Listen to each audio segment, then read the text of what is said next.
እኔ ኃጢአተኛው እኔ እንትኑ ስንል ትህትና ይመስላል አይደለም። የኢየሱስ የመስቀል ሥራ ለኢየሱስ የመስቀል ሥራ ነው ዕውቅና የምትሰጠው እንጂ እላይ ላይ የተደገፍክ አይደለም። ምን አለና ነው የምትደገፈው? ዛሬ ቢተው በህይወት አትኖርም።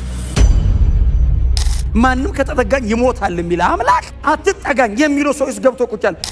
ሰርቆ ሲመጣ ህጉ እንዳይሰርቅ ያደረገውም ሌባ ይለዋል። ጽድቅ እሱ ነው ጽድቄ፣ ጥበብ እሱ ነው ጥበቤ፣ ቤዛዬ እሱ ነው። ስለ መዳኔ፣ ስለሚቀጥለው ህይወቴ፣ ስለ ዘላለሜ እንዴቶን አልሰጋም። ለምን ነው ማልሰጋው? በራስ ተማምነ ነው አይደለም። ምን አለኝና ነው የምተማመነው? ጽድቅ ሲባል ስብር ብሎ ነው የሚወጋ። ሰይጣን በጣም ክፉ ነው። አትችልም ሮጠ ማምለጥ። ደካማ ነህ። ትንሽ ነው የምትሮጠው። ይይዛል፣ አሯሩጦ ይይዛል። ልትቀድመውም አትችልም። እንደው ግድ የለም ሩጥ ብሎ አባንስ ቢሰጥህ ትሞታለህ። ከኢየሱስ ደም ውጪ ሳይኮሎጂካሊ ትሪት ልትደረግ ትችላለህ። በጣም የሞራል ሰው ልትሆን ትችላለህ። አትድንም። የኢየሱስ ደም ግን በእግዚአብሔር ጽድቅ ፊት ያቆማል። መልከጼዴቅ ከሙሴ ጋር ግንኙነት የለው። መልከጼዴቅ ከአብርሃም ጋር ነው ግንኙነት ያለው። ሌዋውያኑ ደግሞ ከመልከጼዴቅ ጋር ግንኙነት የላቸውም። ከሙሴና ከሕጉ ጋር ነው ግንኙነታቸው። ተጠያቂነቱና ተጠሪነቱ ራሱ ሶርሱ ተመሳሳይ አይደለም። ይሄኛው ሙሴ ጋር፣ ይሄኛው የሕጉ ስርዓት ጋር ነው የሚጀምረው። ያኛው አብርሃም ጋር፣ ያኛው ከእምነት ጋር የተያያዘ ነው። አብርሃም ጋር ነው የሚጀምረው። ክብር ለኢየሱስ ይሁን እና የሌዋውያኑ የክህነት አገልግሎት እያለ እሱ እያለ እግዚአብሔር በላዩ ላይ ነው ፕሮሚስ ያደረገው።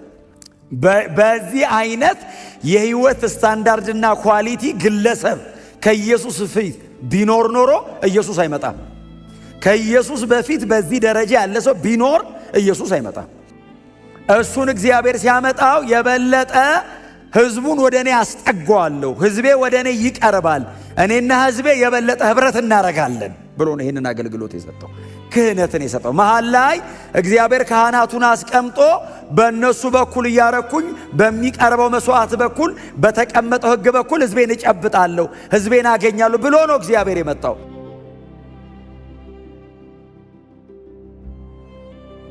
አልተቻለም።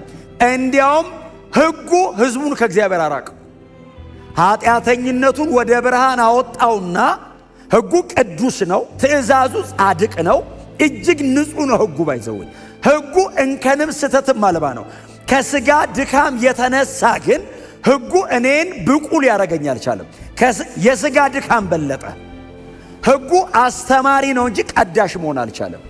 ህጉ ገላጭ ነው የሆነው እንጂ እኔን ማጽደቅ አልቻለም። ይገልጠኝ ጀመር። የሆነ ነገር አድርጌ ስመጣ፣ አሁን የሆነ ሰው ሰርቆ ሲመጣ ህጉ እንዳይሰርቅ ያደረገውም ሌባ ይለዋል።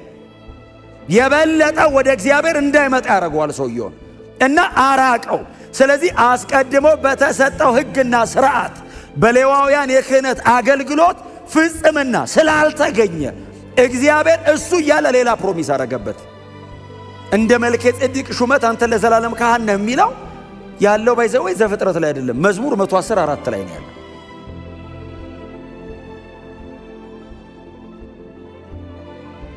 እዛ ዘፍጥረት ላይ ያለው እንደ መልከጼዴቅ ሹመት አይደለም የሚለው፣ መልከጼዴቅ ራሱ ነው ያለው ዘፍጥረት ላይ። መዝሙረኛው ግን ሲዘምር ኦልሬዲ የሌዋውያን የክህነት አገልግሎት አለ። የሌዋውያን የክህነት ስርዓት አገልግሎቱ ባለበት ህጉ እየተፈጸመ ባለበት ቦታ ላይ እግዚአብሔር በመዝሙረኛው ዳዊት በኩል አድርጎ ሌላ ተስፋ ገባ። ሌላ ለዘላለም ካህን የሚሆን አመጣለሁ። ለምን? በዚህኛው ስርዓት ፍጹም ማድረግ አልቻልኩ። ኃጢአተኛውን ጌታ ኢየሱስ መጥቶ ኃጢአተኛ አይደለም የሚለው፣ ኃጢአተኝነቱን አራግፎ ጻድቅ ነው የሚያደርገው። የብሉይ ኪዳኑ ሕግ የተሰጠው ለዛ ነበር፣ ግን አልቻለም። ብሉይ ኪዳን የሚችለው ድረስ ፋይት አድርጓል፣ ግን ከአቅሙ በላይ ሆነበት። አትስረቅ ያለውን ሰውዬ ሌብነቱን ገልጦ ሳይጨርስ ሰውየው ገሎ ይመጣል።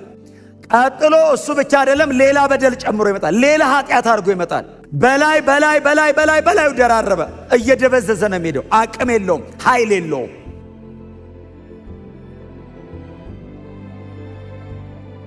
ስለዚህ እግዚአብሔር አየውና እላዩ ላይ ሌላ ተስፋ ገባ። ድንገተኛና ጊዜያዊ ነገር አይደለም እየነገርኳቸው ያለሁት ይላል። ዘላለማዊ የማዳን ፕሮግራም አለው እግዚአብሔር። ይህንን ዘላለማዊ የማዳን እቅዱን ወደ ዳር ለማምጣት በሌዋውያን በኩል ያለው የክህነት ስርዓት ፉልፊል ሊያረግለት፣ ወደ ሙላት ሊያመጣለት አልቻለም። ስለዚህ እግዚአብሔር ሌላ መንገድ፣ ሌላ ስርዓት፣ ሌላ ህግ ይዞ መጥቷል ሲል ሰዎቹ ትንሽ ሆት ሲሆኑበት አይደለም እኔ የምናገረው ግልጽ እንዲሆን ይሄው መልከ ጼዴቅ። የዚህ ሰውዬ ትግል፣ የዚህ ሰውዬ ጥረት የሌዋውያንን ክህነትና አገልግሎት ከመንገድ ማስወጣት አይደለም፣ ኢየሱስን ሰዎቹ ልብ ውስጥ መክተት ነው። የኢየሱስ አይነት ሊቀ ካህን የለም ነው ትምህርቱ። ኑ ወደ ኢየሱስ ነው፣ አታፈግፍጉ ነው። እግዚአብሔር አየው አልተቻለም። በዘላለም የህይወት ስርዓት ሊቀ ካህን የሚሆን መምጣት አለበታል። በዘላለም የህይወት ስርዓት፣ በዘላለም የህይወት ኃይል ሪታየር የማያረጅ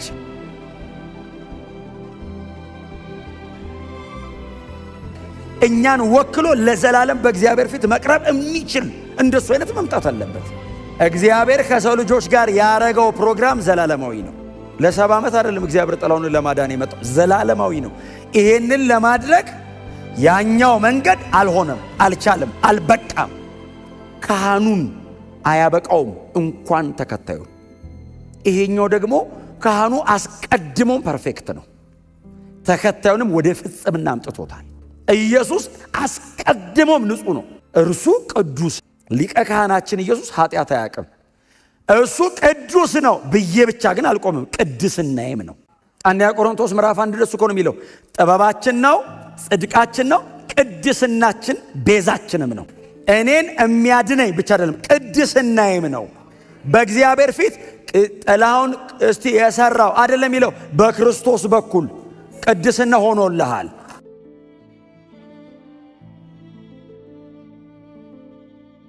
ጽድቅ እሱ ነው ጽድቄ፣ ጥበብ እሱ ነው ጥበቤ፣ ቤዛዬ እሱ ነው። ይህንን ማድረግም መሆንም ችሏል፣ እኔንም ማድረግ ችሏል። ኢየሱስ በማንነቱ ነው ብዬ እያመሰገንኩት ምኖር ብቻ አይደለም፣ እኔንም ወደዚያ ሙላት ማስጠጋት ማምጣት ወደ ፍጽምና ማድረስ ችሏል። ይሄ ነው ሊቀ ካህን። ይሄ ነው የአዲስ ኪዳናችን ብርቱ ሊቀ ካህን። አልቻሉም የብሉይ ኪዳኖቹ። የኢየሱስ ፍጽምና የታየው በእነሱ ድካም ነው። ብሉይ ኪዳንን ኢየሱስ ከመንገድ ያወጣው በፍጽምና አዲስ ኪዳንን አርጎት ነው። ብሉይ ኪዳን እኮ በዘመኑና በጊዜው እጅግ ክቡርና ታላቅ ነው። ኢየሱስ መጣ። ኢየሱስ ባይመጣ ያኛው የሞት አይሆንም። ኢየሱስ የሕይወት ይዞ መጣ። ኢየሱስ ዘላለማዊ ይዞ ሲመጣ ነው ያኛው ጊዜው የተባለው። ኢየሱስ የከበረ ይዞ ሲመጣ ነው ያኛው ለውርደት ነው የተባለው። ለንጽጽር የቀረበው ኢየሱስ መጣበት። የብሉይ ኪዳን ሕዝብ ተሰልፎ የአዲስ ኪዳኖቹ እኛ ተሰለፍን።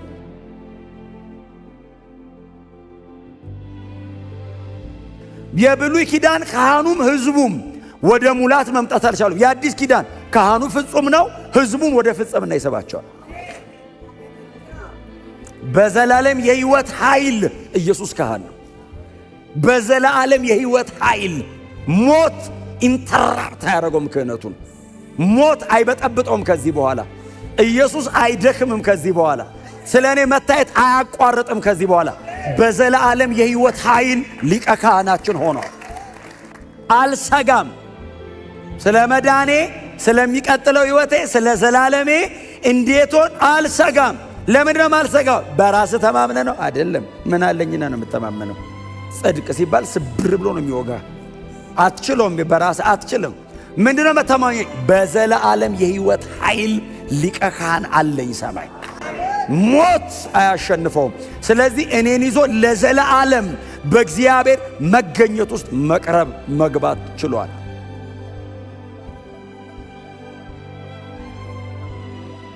ከኢየሱስ ጋር አብሬ መግባት ችያል። ኢየሱስ ወደ ምድራዊቱ ድንኳን አይደለም የገባው። መሬት ላይ ወዳለችው ወደ መገናኛዋ ድንኳን አይደለም ኢየሱስ የገባው። መሬት ላይ ወዳለ ታበርናክል አይደለም ኢየሱስ የገባው። ወደ ሰማይ ነው የገባው። ወዳጆቼ በሰው መካከል ብቻ አይደለም ያቀረበው፣ በሕያው እግዚአብሔር ፊት ነው ደሙን ይዞ የቀረበው። ሁሉ ስለ ራሳቸውና ስለ ሕዝቡ ይዞ ይቀርባሉ። እሱ ስለ ራሱ አያስፈልገው። ስለ እኔ ደሙን ነው ይዞ የገባው። የእንስሳ ደም አይደለም ስለ እኔ ይዞ የገባው። እኔ ቅዱስ ነኝ፣ ላንተ ሌላ መስዋዕት አይደለም ያለኝ። እኔ ነኝ መስዋዕት መሆን፣ እኔ ነኝ ደሜን ማፈስልህ፣ እኔ መስዋዕት ነኝ። እኔ ደግሞ ራሴ አቅራቢው ነኝ። ጻድቅ ብቻ አይደለም እኔንም ነው ያጸደቀኝ።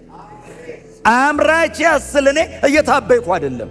ጻድቅ ያለው ስለ ትዕቢት አይደለም። በጣም ብዙ ጊዜ እኔ ኃጢአተኛው እኔ እንትኑ ስንል ትህትና ይመስላል። አይደለም። የኢየሱስ የመስቀል ሥራ ለኢየሱስ የመስቀል ሥራ ነው ዕውቅና የምትሰጠው እንጂ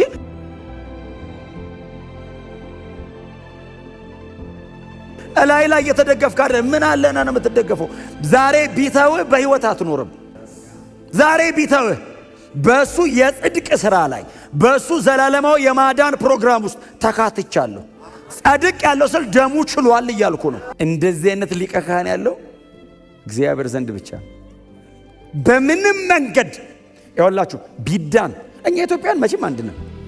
ቢዳን እኛ ኢትዮጵያን ብቻ ሳይሆን ከእስራኤል ውጭ ያለ ማንም አይድንም። ከእስራኤል ውጭ ያለ ተንጠልጥሎ ምናምን አይቻል ቢዳን ብሉይ ኪዳን ያድን ነበር ሰው። እንደዚህ በጥረት በትግል በምናምን ቢቻል እያመጡ ያረዱት የእንስሳ ብዛት ምን በግ ተረፈ? በግ የማይችል እኮ ታውቃለህ፣ ዋኖስ ይዞ ይመጣል። ወፍ አልተረፈም፣ እንዳለ ሰብስበው ይዞ መጣው። አይቻልም አለ እግዚአብሔር። አልቀበልም፣ በቃ ሰፊሸንታ ብቁ በቂም አይደለም አለ። አይችልም እና በቃ እኔ አልፈልግም አለ እግዚአብሔር። በግ በቃኝ አለ እና የኔን በግ ልካለሁ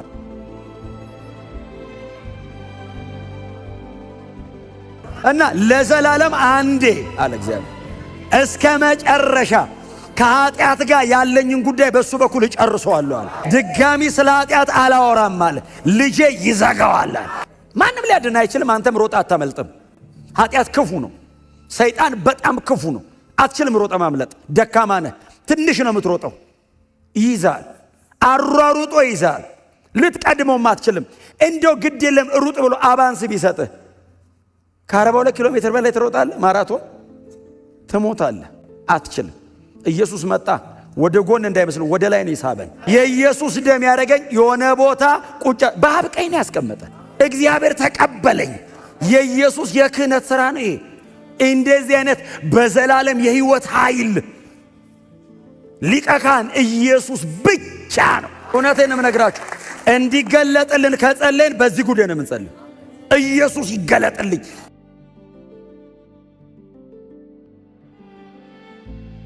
ክህነትህ እንዴት ገባው ሰማይ? እንዴት አብ ተቀበለኝ? መንፈስ ቅዱስ እኮ እንደ አብና እንደ ወልድ እግዚአብሔር እኮ ነው። መንፈስ ቅዱስ ፐርሰን እኮ ነው። እኔ ውስጥ ገብቶ አደረ። እልም ያለ ወንበዴና ኃጢአተኛ የዘላለም ሞት ፍርድ የሚገባው ሰው ውስጥ ኃጢአት አልባ ስህተት አልባ የሆነ ንጹሕ አምላክ ገብቶ ቁጭ። ኃጢአተኛ ውስጥ ቅዱሱ ማንም ከተጠጋኝ ይሞታል የሚል አምላክ አትጠጋኝ የሚለው ሰው ውስጥ ገብቶ ቁጭ። እንዴት ገባ? የኢየሱስን ደንብ።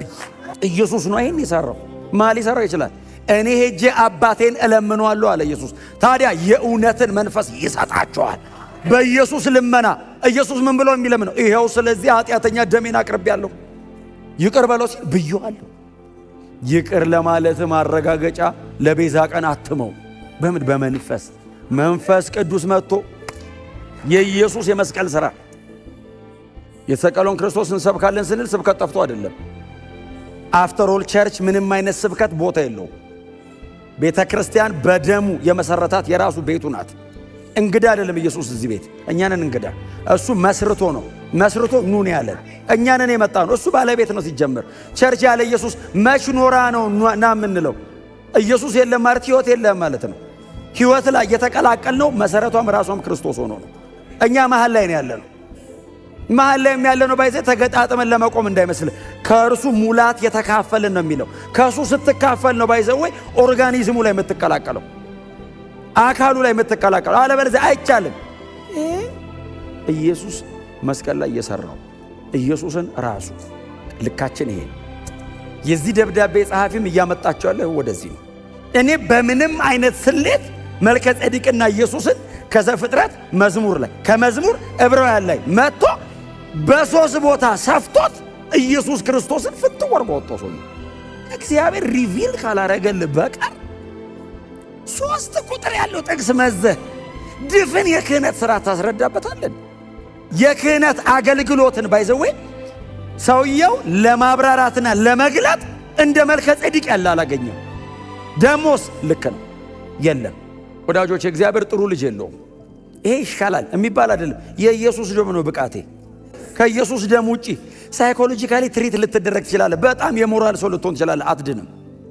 የኢየሱስ ደም ግን በእግዚአብሔር ጽድቅ ፊት ያቆምሃል። እግዚአብሔር ይቀበልሃል። ኃጢአተኛ ነኝ እንዴት ሆኜ ና እሱ ይግባና ይቀድስሃል። እሱ ይግባና ይለውጥሃል። ኃጢአተኝነትን እየነገረ አያኖርህም። ወደ ቅድስናው ያመጣሃል፣ ወደ ጽድቁ ሙላት ያመጣሃል። አባቶቻችን እንደሱ ነው የሆኑት። አሳዳጁን፣ ወንበዴውን፣ ኃጢአተኛውን ነው እያደነ ያዘው።